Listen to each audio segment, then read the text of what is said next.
नमस्कार मित्रों, उत्तराखंड मुक्त विश्वविद्यालय के सामुदायिक रेडियो हेलो हल्द्वानी में आपका बहुत स्वागत है।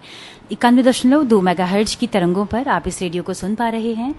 दोस्तों, इस वक्त हम देहरादून में मौजूद हैं और यहाँ से हम लोग बात कर रहे हैं बालाजी सेवा संस्थान के फाउंडर डायरेक्टर इस वक्त हमारे साथ मौजूद हैं अवधेश कुमार जी। बालाजी सेवा संस्थान कितने सालों से उत्तराखंड में काम कर रहा है और किन किन मुद्दों को लेकर काम कर रहा है, क्या क्या अभियान, क्या क्या मिशन उन्होंने लिए हैं और सरकार के साथ साझा रूप में किस तरह से काम कर रहे हैं, इस पर विस्तार से बात करेंगे। अवधेश कुमार जी, आपका बहुत बहुत स्वागत है हमारे इस कार्यक्रम में। नमस्कार, सभी श्रोताओं को भी मेरा नमस्कार। बालाजी सेवा संस्थान की ओर से अभी आप सभी का स्वागत करते हैं। सर, कब से आप लोग काम कर रहे हैं? क्या केवल हेल्थ इश्यूज पर काम करते हैं या और किस किस तरह के मिशन आप लोग ले रहे हैं? क्या महिलाओं, ग्रामीणों के बीच में भी क्या आपका कोई काम है? मैं चाहती हूँ विस्तार से आप बताएं। बालाजी सेवा संस्थान की स्थापना 2002 में हुई है और हम लोग नीड बेस्ड पे काम करते हैं। मतलब जो बॉटम ऑफ पिरामिड में जो सबसे गरीब तबके के लोग हैं, उनकी क्या ज़रूरत है और उनको हम गरीबी से कैसे निकाल सकें, ये मेन फोकस रहता है। उसमें हमें क्या क्या ज़रूरत पड़ती है उसके अनुसार हम काम करते हैं। फॉर एग्जांपल, हम करीब 800 सेल्फ हेल्प ग्रुप बनाए हैं महिलाओं को सशक्तिकरण के लिए, उनको अपना एंटरप्रेन्योरशिप स्टार्ट करने के लिए, अपना काम करने के लिए, आगे बढ़ने के लिए हमने माइक्रो फाइनेंस का उनको सपोर्ट किया, बैंकों से उनको सहयोग करवा रहे हैं। इसके साथ साथ करीब 30 से ज़्यादा हमने फार्मर्स क्लब बनाया है ताकि फार्मर्स की आमदनी को बढ़ाया जा सके।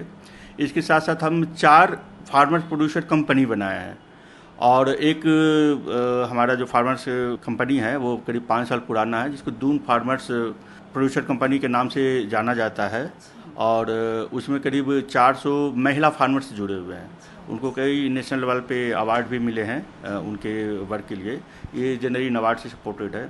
इसके साथ साथ ही जैसे आपको पता होगा कि देहरादून का दून बासमती फेमस है, तो हमने उस पे भी और इनके मसाले पे भी 2 एफपीओ अलग अलग बनाए और वो भी अच्छी तरीके से किसानों द्वारा रन हो रहा है। उसके डायरेक्टर वगैरह सारे किसान होते हैं, उनके जो भी प्रॉफिट होते हैं उन किसानों में बांटे जाते हैं। हमारा रोल होता है कि उनको ट्रेनिंग करना, मॉनिटरिंग करना और वो ठीक से चले, कहीं कुछ गड़बड़ ना हो, उनका गवर्नेंस ठीक से रहे, ये रहे ताकि वो किसानों की आय दुगनी हो जाए। सर, ये किसान, ये समूह तो तमाम आपने बताया, ये कहाँ बने? क्या ये देहरादून शहर के आसपास हैं या किस क्षेत्र को आपने चुना है? जो किसानों के साथ काम कर रहे हैं, एफपीओ है, फार्मर्स क्लब, ये हमारे देहरादून में है। एसएचजी हमारे हरिद्वार और देहरादून में है। इसके अलावा हम किसानों के लिए एक नया इनोवेटिव किया था। उत्तरकाशी के रैथल में हमने किसानों को होम स्टे डेवलप किया था, रूरल टूरिज्म को वहाँ पे हमने डेवलपमेंट किया था। 10 किसानों को लेकर के 2016 में हमने स्टार्ट किया था। एक मॉडल विलेज बनाया था कि जो किसान का घर है वहाँ भी एक टूरिस्ट को रुकवाया जा सकता है और किसानों की आमदनी बढ़ाई जा सकती है। और हमें बहुत खुशी है कि हमने 2016 में स्टार्ट किया था और रैथल गाँव में होम स्टे इतना डेवलप हो गया कि लास्ट मंथ वहाँ हमारे माननीय राज्यपाल गए हुए थे विजिट करने के लिए, मुख्य सचिव महोदय गए हुए थे वहाँ विजिट करने के लिए और उस मॉडल को कई जगह रिप्लिकेट किया गया।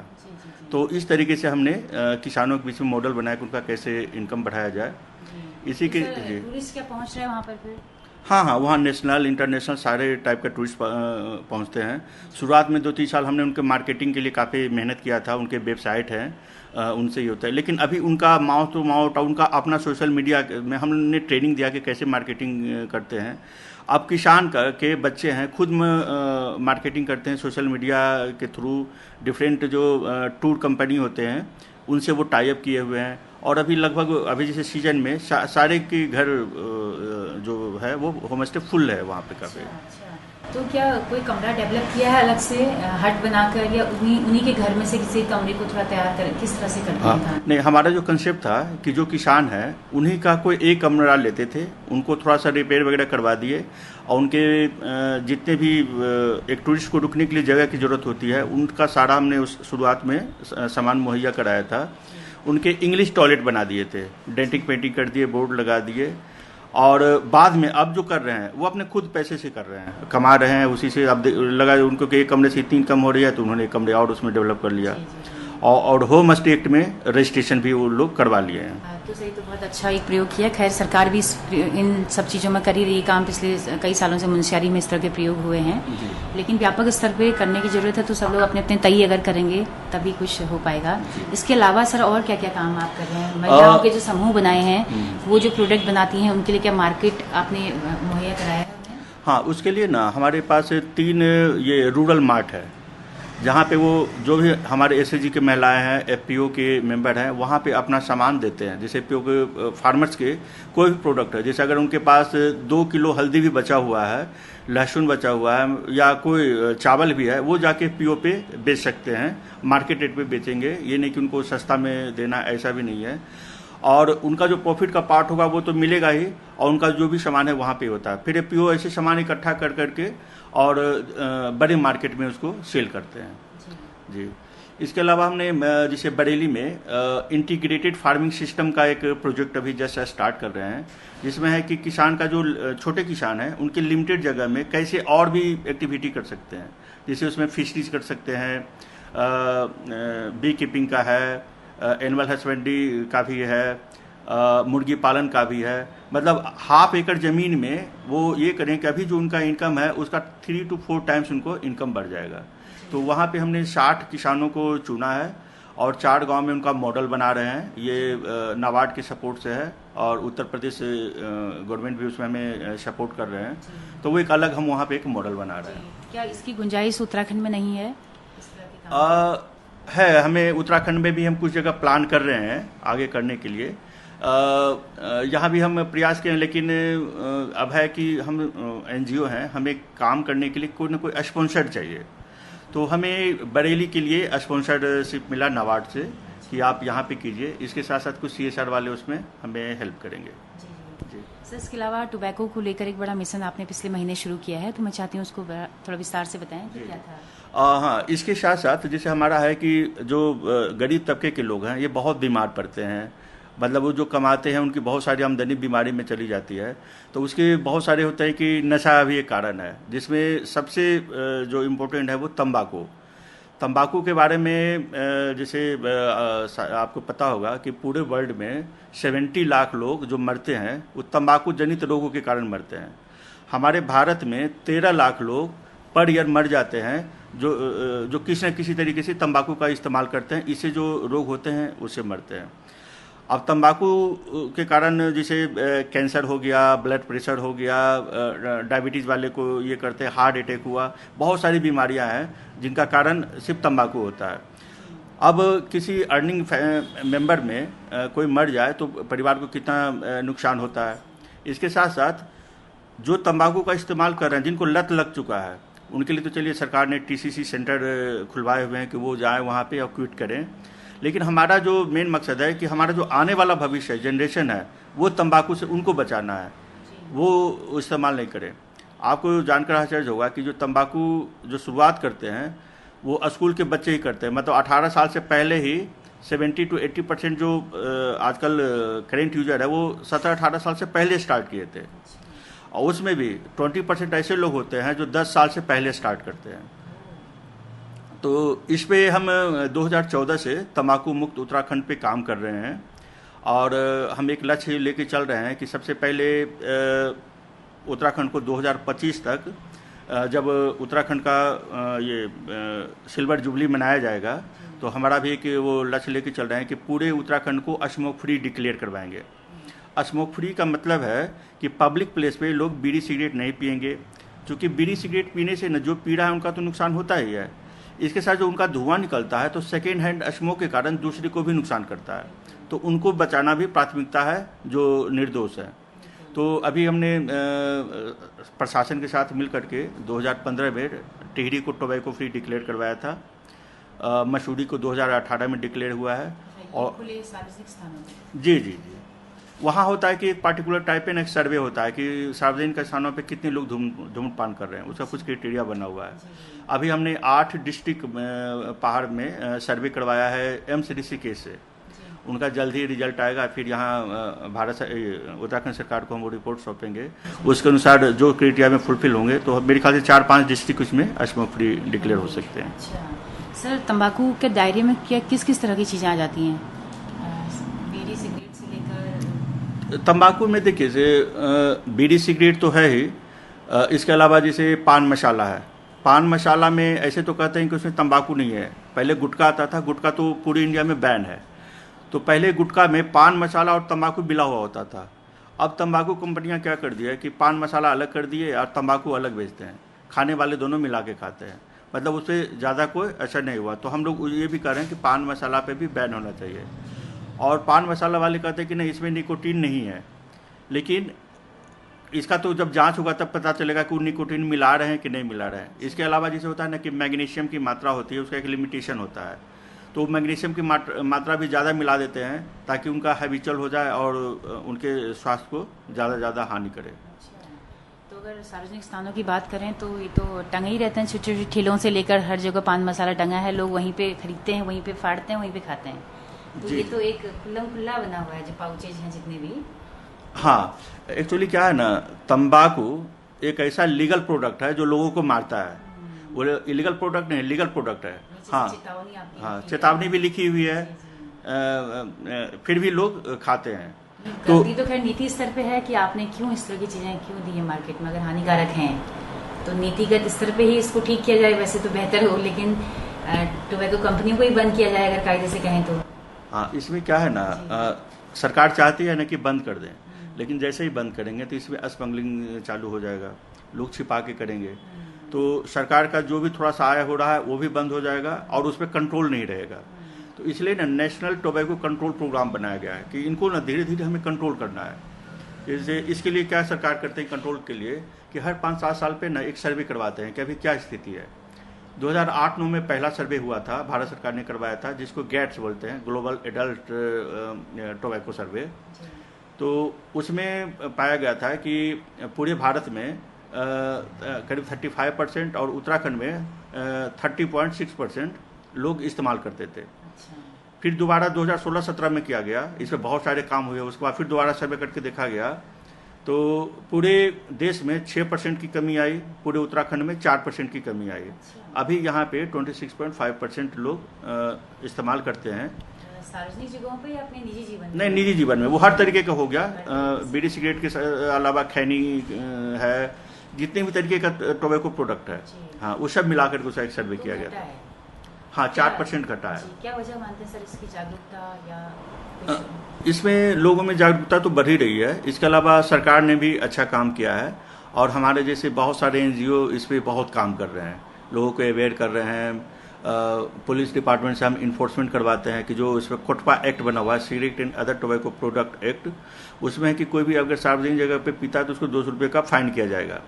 लेकिन अधिकारियों को नहीं पता होता है, तो हम उन्हें जाके सेंसिटाइज करते हैं। हमारा काम होता है डिस्ट्रिक्ट लेवल जाके वर्कशॉप करवाना, डिस्ट्रिक्ट लेवल के अधिकारियों को बुलाना, उनको सेंसिटाइज करना, 1-to-1 जाके मीटिंग करना, पॉलिटिकल लेवल पे, प्रशासनिक लेवल पे, सोसाइटी लेवल पे, जहाँ भी होता है हर जगह हम सेंसिटाइज करते हैं उन्हें।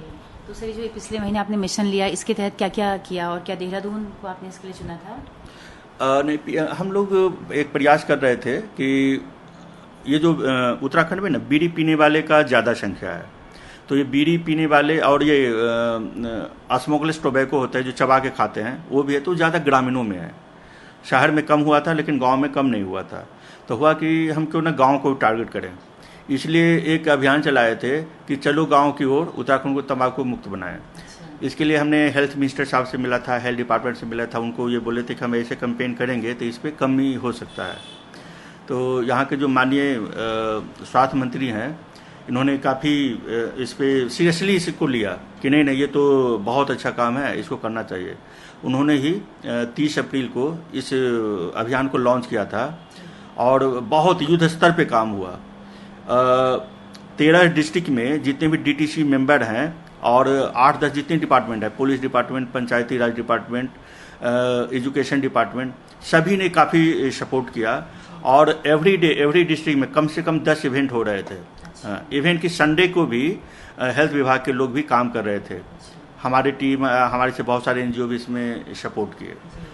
तो कोई मिशन लेना है तो सारे विभागों को एकजुट होकर इस तरह से ही लिया जाना चाहिए उसका एक असर तो जाता ही है। जी जी। हाँ, ये जो था ना 1 मई से लेकर 31 मई तक प्रोग्राम था। 31 मई को वर्ल्ड नो टोबैको डे मनाया जाता है पूरे विश्व में, कि तंबाकू को ना कहिए, तंबाकू से क्या नुकसान है, तो जगह जगह गोष्ठी वगैरह किया जा रहा है। और आपको जान के खुशी हुई कि सिर्फ उत्तराखंड में हमारे स्वास्थ्य मंत्री जी के रिक्वेस्ट पे करीब 5,000 इवेंट हुए, जिसमें 5 लाख से ज़्यादा लोग एक टाइम में शपथ लिया कि हम तंबाकू का इस्तेमाल नहीं करेंगे और दूसरे को करने नहीं देंगे। तो उत्तराखंड में? हाँ हाँ। अच्छा। ये 31 मई को हुआ है। अच्छा। और इस बार इनके जो चीफ गेस्ट थे हमारे अंडमान निकोबार के उपराज्यपाल वो चीफ गेस्ट थे यहाँ पे। और 6-7 जो मंत्री हैं, जैसे डॉक्टर श्री प्रेमचंद्र अग्रवाल जी हैं, हम सतपाल महाराज जी हुए, ये सब भी प्रोग्राम में कहीं न अलग अलग जगह प्रोग्राम हुआ था, वहाँ पे पार्टिसिपेट किए और लोगों को जागरूक किए। और 20 से ज़्यादा जो विधायक हैं, एमएलए हैं, उन्होंने पार्टिसिपेट किया जगह जगह पे कि नहीं, हमें तंबाकू मुक्त उत्तराखंड बनाना है। तो काफ़ी ये हुआ। तो मुख्य पहल इसमें आपकी बालाजी सेवा संस्थान ने की थी? हाँ, हम तो 2014 से लगे हुए हैं इस पर करना, और आगे भी करेंगे। जैसे हमारा लक्ष्य है कि 2030 तक उत्तराखंड में हम इतना प्रिवलेंस कम कर दें कि सरकार बोले कि ठीक है, अब तो ज़्यादा लोग नहीं, इसको बंद कर दो। अब जैसे इस साल का अगर थीम देखें तो था इन्वायरमेंटल, ये थ्रेट टू इन्वायरमेंट, WHO ने दिया था थीम कि इन्वायरमेंट के क्या क्या नुकसान होता है, इस पर हम फोकस करेंगे, लोगों को बताएंगे। तो कुछ जो NPCIR और ये एम्स जोधपुर ने एक रिसर्च पेपर बनाया था कि बर्डन कितना है, environmental burden due to tobacco product waste, जो टोबैको प्रोडक्ट जो इस्तेमाल करते हैं वो जो बेकार जाता है, जैसे सिगरेट के बट्स हैं फेंक देते हैं, पाउच खाया फेंक दिया, तो ये जो प्लास्टिक का ये सब है उससे कितना बर्डन है उसका एक आकलन किया गया था। जैसे अगर हम यहाँ उत्तराखंड की बात करें तो जैसे करें जो टोबैको प्रिवलेंस है उत्तराखंड का वो 26.5% है, सिगरेट स्मोकर 4.9% है उसमें, जबकि बीडी स्मोकर 15.7% है, और जो स्मोकलेस ये है हाँ चबाने वाला वो 12.5% है, जो उत्तराखंड का जो पॉपुलेशन है उतना वो इस्तेमाल करते हैं, जो 15 साल से अधिक है, ये गैट सर्वे के अनुसार है। इसके अलावा जैसे हमारा जो एनुअल प्लास्टिक जो होता है इसके कारण से वो करीब 458.93 टन उत्तराखंड में है। अगर उन सब को एक जगह जमा करके और उनको किसी फैक्ट्री में बाल्टी बनाया जाए तो वो करीब 4.5 लाख बाल्टी बनेंगे, एक स्टैंडर्ड प्लास्टिक का बाल्टी, इतना ज़्यादा है। अच्छा, तो काफ़ी सर्वे किया गया, काफ़ी आंकड़ों में कैलकुलेशन किया गया है। हाँ। उसके नुकसान को देखते हुए। जी, जी। तो सर ये मिशन तो अब समाप्त हो चुका है, लेकिन आप लोग लगे हैं फिर भी, मतलब दिवस तो चले गया, दिवस के बहाने 1 महीने का एक मिशन था, लेकिन आप लोग लगे हैं कि 2030 तक इसे कम किया जाए। हाँ, जैसे देखिए ये जो अभियान चला, एक तो हमारा एक पड़ाव है ना, आगे भी तो हमें करना है। जैसे अभी क्या है कि इसको हमें कम करना है, कम करने के लिए बहुत, जैसे यहाँ पे हम टोबैको वेंडर लाइसेंसिंग पे काम कर रहे हैं। अभी गवर्नमेंट का सारा रूल्स वगैरह बन गया है, इसको लागू करना है। इसके लिए हम अभी क्या करेंगे कि हर नगर निगम में जाकर के वर्कशॉप करेंगे, उनको सेंसिटाइज करेंगे कि इसको कैसे करना है। गवर्नमेंट ने ऑर्डर निकाल दिया है, कैसे रूल्स रेगुलेशन है, इसमें काफ़ी डिस्कशन वगैरह करके वो तैयार हो गया है। अब हम इसमें लगे हुए हैं, हम 2 साल से इस पर काम कर रहे थे कि यहाँ पे टोबैको वेंडर लाइसेंसिंग लागू हो, कि कोई भी टोबैको का प्रोडक्ट कोई भी बेच रहा है तो बिना लाइसेंस का कोई नहीं बेचे। अच्छा, तो लाइसेंस इसका कहाँ रजिस्टर्ड होगा? वो नगर निगम में होगा। हाँ, नगर निगम का भी इनकम बढ़ेगा। अभी तो देखिए कि कोई भी किताब भी बेच रहा है, अब वहाँ पे तंबाकू प्रोडक्ट भी बेच रहा है, क्योंकि जो टोबैको कंपनी है, जैसा कि आपको बताया कि इनका 13 लाख लोग मर रहे हैं, यानी 13 लाख लोग हर साल इनके कस्टमर कम हो रहे हैं, तो इनको नए कस्टमर चाहिए, तो इनको बच्चों को टारगेट करते हैं। उसके लिए क्या करेंगे कि जहाँ बच्चे किताब कॉपी खरीदते हैं वहाँ पे जरूर ये रखेगा कि बच्चों को दिखे कि वहाँ कुछ है। तो इसके लिए एरिया भी फिक्स होनी चाहिए कि एक खास एरिया में कुछ दुकानें फिक्स हों। हाँ, उसमें जगह ना मिले इस तरह की चीजें। नहीं, उसमें ना बहुत डिस्कशन के बाद रूल्स बनाए गए हैं कि उनका एक एरिया रहेगा कि हाँ 500 मीटर तक एक ही दुकान रहेगा। उससे क्या होगा कि मान लीजिए किसी को अभी सिगरेट की तलब हुई तो 500 मीटर जाएगा, तो हो सकता है बोले कि ऐसे चलो आज ना नहीं पीते हैं, हो सकता है इस कारण से वो छोड़े। तो ये है। और अभी है कि हर गली में कहीं भी निकले तुरंत मिल जाता है, इजीली अवेलेबल है, तो वहीं पे खाया फेंक दिया, गंदगी भी फैल रही है। और वहाँ पे ये होगा कि जो तंबाकू का प्रोडक्ट बेचेगा सिर्फ तंबाकू का ही प्रोडक्ट बेचेगा और कुछ नहीं बेचेगा। ये नहीं कि वो साग सब्जी भी बेच रहा है, राशन भी बेच रहा है, किताब भी बेच रहा है, पेंसिल बेच रहा है, वो भी ये बेचे। आलम वही है अभी वही है, हर दुकान में आपको टंगे हुए मिल जाएंगे वो। जी जी जी जी। तो सर बहुत ही बेहतरीन काम अवधेश जी आप कर रहे हैं। इसके अलावा सर और क्या कुछ काम है जिस कोई फील्ड ऐसा? इसके अलावा जैसे ना हम टीबी और HIV पे भी काम करते हैं। जैसे हमारे जो गांव में हम काम करते हैं वहाँ हमारा होता है कि किसी को HIV ना हो, TB भी ना हो। जनरली हम यहाँ पे माइग्रेंट जो वर्कर हैं जो बाहर से काम करने आते हैं, तो करीब 15,000 माइग्रेंट वर्कर हमारे यहाँ रजिस्टर्ड होते हैं। और जो भी नए आते हैं उनके हमारी टीम जा करके उनको HIV से कैसे बचाया जा सकता है, और अगर उनको टेस्टिंग भी करवाते हैं। अगर HIV निकल जाता है तो उनको इलाज में भी हेल्प करते हैं। गवर्नमेंट का सारा सिस्टम बना हुआ है, गवर्नमेंट के थ्रू ही करते हैं। इसके लिए Uttarakhand state AIDS control society है, हमें सपोर्ट करती है। तो सर ये 15,000 देहरादून में है रजिस्टर्ड? हाँ, ये 15 जी जी, ये 15,000 यहाँ पे है। लोग टेस्ट करने के लिए तैयार होते हैं क्या, या आनाकानी करते हैं? देखिए इजीली तो तैयार कोई नहीं होते, लेकिन है ना कि उनके साथ एक ना कम्युनिटी के साथ हमारा एक बना रहता है कि लंबे टाइम तक काम कर रहे हैं, तो हमारे जो वर्कर जाते हैं रेगुलर उनको विजिट करते रहते हैं, उनको समझाते रहते हैं, उनको स्वास्थ्य के बारे में बताते रहते हैं। तो उनको लगता है कि चलो ये हमारी भलाई के लिए है। और अगर कोई निकल गया मान लीजिए HIV पॉजिटिव, तो उनका जो पूरा सिस्टम होता है कि उनके इलाज के लिए दवा के लिए कहाँ रजिस्ट्रेशन करवाना है, कैसे करना है, वो सारे प्रक्रिया में हम सपोर्ट करते हैं। इसके अलावा हमें भी हर महीने 100 से 200 TB पेशेंट, और कुछ ऐसे होते हैं जिनको HIV भी रहते हैं, तो वो इतने कमज़ोर हो जाते हैं कि वो काम नहीं कर पाते हैं। तो घर वाले भी उनको उतना सपोर्ट नहीं करते, तो बिना न्यूट्रिशन सपोर्ट के समय से पहले उनका डेथ हो जाती है, प्रीमेच्योर डेथ हो जाती है। तो हम उन्हें करीब 100 से 200 फैमिली एवरी मंथ हम उनको पूरे महीने का राशन देते हैं उनके फैमिली को, कि इनको TB पेशेंट है, कमा नहीं सकते हैं, तो हम राशन देते हैं, आप सिर्फ बना के खिलाइए। तो हम ड्राई राशन उनका जो भी नमक, तेल, चावल, आटा, ये सब है, एक महीने के एक आदमी के लिए जो होता है वो हम उनको पहुंचाते हैं। तो सर ये देहरादून में चिन्हित किए हैं आपने कि कितने हैं TB पेशेंट, यहाँ के लोगों पर काम करते हैं या कहाँ पर? ये जो है ना ज़्यादा, चूँकि हम HIV पे जो काम कर रहे हैं वो देहरादून में फोकस है, ट्रकर के साथ और माइग्रेंट के साथ। तो यहाँ जो है, जो हमारे वर्किंग एरिया में है, वहाँ पे अगर कोई TB पेशेंट है बहुत बुरी स्थिति में, तो हमारा वो टारगेट रहता है कि कम से कम जहाँ हम हैं तो वहाँ हम किसी को भूखे मरने न दें। तो काफ़ी बेहतरीन काम आप कर रहे हैं पिछले कई सालों से, और बहुत ज़रूरी है कि जगह जगह इस तरह के काम हों, केवल सरकार को ही हम लोग न ताकें। तो चलते चलते कोई संदेश आपका हो अवधेश कुमार जी हमारे तमाम श्रोताओं के लिए? हम तमाम श्रोताओं को यही करना चाहते हैं कि देखिए, आप अपना काम तो कर ही रहे हैं, ज़िंदगी चल ही रही है, समाज के लिए भी ना हमारी कुछ रिस्पॉन्सिबिलिटी बनती है। तो उनके लिए भी कभी समय दें, जब ज़रूरत पड़े तो किसी की मदद करें। ये भी एक बड़ा समाज सेवा है, जो आप कर सकते हैं, जितना कर सकते हैं। धन्यवाद। बहुत बहुत शुक्रिया हमारे तमाम श्रोताओं को अपना कीमती वक्त देने के लिए। धन्यवाद, थैंक यू, आप आए। तो दोस्तों आप सबका भी बहुत बहुत शुक्रिया इस कार्यक्रम में अंत तक हमारे साथ बने रहने के लिए, हमारी बातचीत को सुनने के लिए। अगर ये कार्यक्रम आपको पसंद आया हो तो अपना फीडबैक हमें जरूर दीजिएगा। हमारा रेडियो एक सामुदायिक रेडियो है, एक कम्युनिटी रेडियो है, जिसकी पहुंच रेडियो में केवल हल्द्वानी शहर तक है। लेकिन अगर आप दूर दराज पहाड़ों में या देश के किसी भी हिस्से में इस रेडियो को सुनना चाहते हैं तो हमारे यूट्यूब चैनल के जरिए आप इन कार्यक्रमों को सुन सकते हैं। हेलो हल्द्वानी नाम से हमारा यूट्यूब चैनल है, फेसबुक पेज है। आपके फीडबैक का हमें बहुत बेसब्री से इंतजार रहेगा। इसी के साथ अपने रेडियो मित्र सुनीता भास्कर को दीजिए इजाजत। नमस्कार।